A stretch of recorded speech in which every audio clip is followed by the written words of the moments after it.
So it's going to be a fountain pen.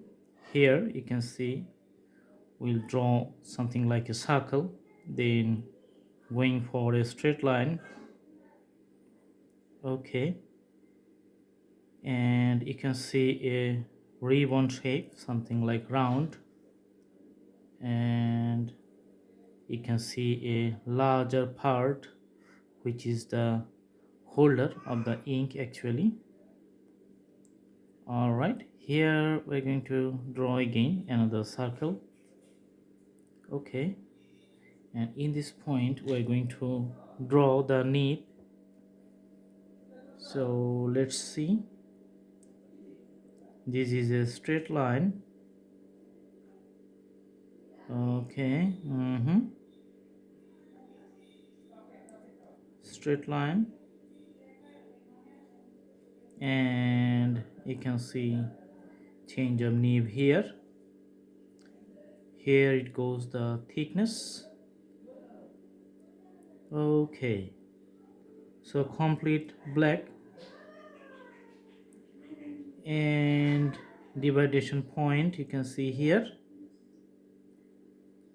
Awesome. Now we're going to put some shades to make it looks like 3D. Okay, also same shade goes for the larger part which is behind it. So there are three segments you can see here.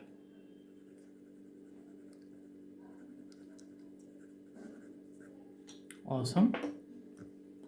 This portion you can make it bold by putting multiple strokes. Awesome. Here, so complete black portion.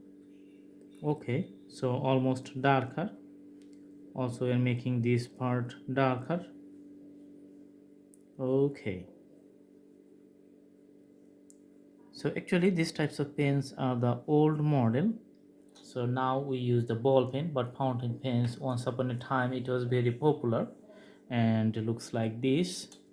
For the front portion sometimes you can put a golden color for it, and sometimes you can put something like a silver, and the backside portion it's like a darker color. Sometimes you can put it blue, sometimes black, or some other navy blue or dark blue color.